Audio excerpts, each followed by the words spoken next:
Hi guys, back again with another week of Mamemeister's high score kerfuffle, and last week we had Rygar, released by Tecmo in 1986. This is a side-scrolling action platformer, which I have mixed feelings about. I initially enjoyed playing and getting to know this game, but as I progressed and was chasing an increasing score, I began to get a bit frustrated, as there are plenty of places where the game will pinch lives off of you. It's also one where if playing for score, as we were, it's worth working out how to get the various bonuses, which are significant. There were certainly mixed reactions within our regulars, some loving it and others finding it highly frustrating. It's another that I probably won't play again, but it's not the worst game that we've had in the challenge. I also noticed this looked a lot better on my CRT than an LCD, more so than other games. Not sure why, maybe it's the colour palette, but it certainly looked nice.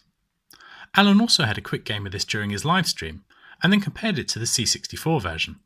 The C64 captured the essence of the game, but with a lower resolution, it certainly looked a lot worse. Enough to limit the enjoyment of the gameplay, I'd say.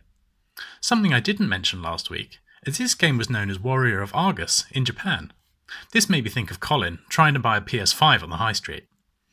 So with a mixed bag game, let's take a look at the scores. This week we had 24 people playing, which is pretty decent. We've got a number of people who've joined and regularly played this season, which is great.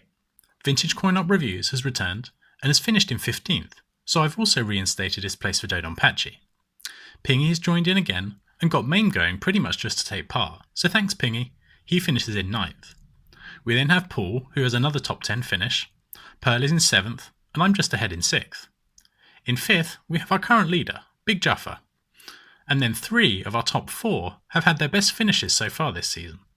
Alex is in 4th with 580,000, Graham takes another top 3 finish with 657,000. Then we have Robert with his best finish for quite some time. He said that this is one of his favourite games, so no surprise there. At the top though is our 6th winner in 6 games. He was also the chooser of this game, so maybe no big surprise. And that's KMA. Well done to him, and he was the only person to get to round 13 and hit the million point bonus on that level, giving him a huge 2 million points. Here is the distribution of the scores. This is a little different to things we often see, as we have what looks like a bimodal distribution. There is a collection of folks on the left at around 100,000, but then another around 300 to 500,000, suggesting there's maybe a challenging section which then eases off. In this case, I'm thinking it's to do with getting the 70,000 bonus for 7 stars, which jumps your score up. We'll see if the difficulty curve reflects this. On the right is KMA, separating himself by a whole bin. He scored 3 times more than anyone else, with getting further in the game and hitting the round 13 bonus.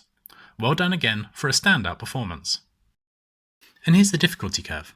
Although we can maybe see a bit of a step in the middle, the curve is actually fairly linear, with gradual increases in score between people, reflecting this game has a fairly linear scoring system.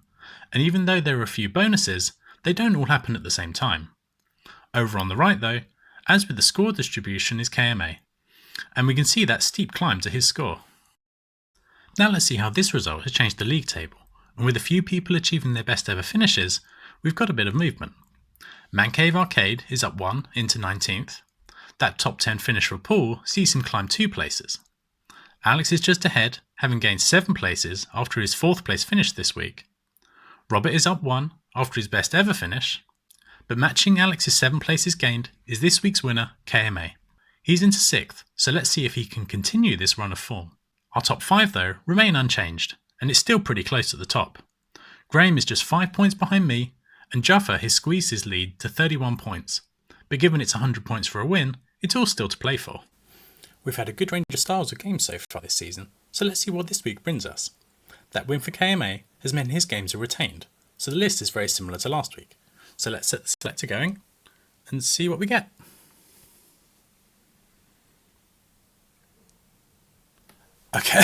Okay, so back-to-back games for KMA. I guess that's the nature of winning, that the games go back into the list.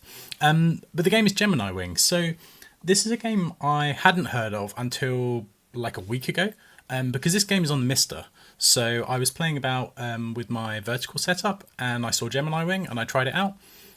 It's a vertical scrolling shmup, but I found it a little bit sort of slow-paced.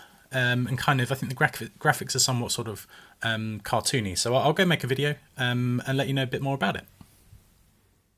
So this week's game is Gemini Wing, released by Tecmo in 1987. So that's back-to-back Tecmo games, and this ran on the same hardware as Rygar. And this one, as I said, is a vertical shmup, but Dodonpachi this is not. This one is somewhat slow-paced, but what sets it apart is the power-up system. There are power-ups aplenty with this game, and you can collect them, creating a little tail behind your ship, and use them when needed. There are various types, but most seem to clear the screen in some way. The game is also notable for its slightly cartoonish, insect and animal-based theme, which is quite different to the usual space shooter. We'll be playing the Japanese ROM, which is the standard gemini.zip, and using the default settings. We've got a few decent shmuppers, so I expect this will be close at the top, and much more of a challenge for KMA than this week. I hope you all enjoy playing, and I'll be back next week with the scores. See you then.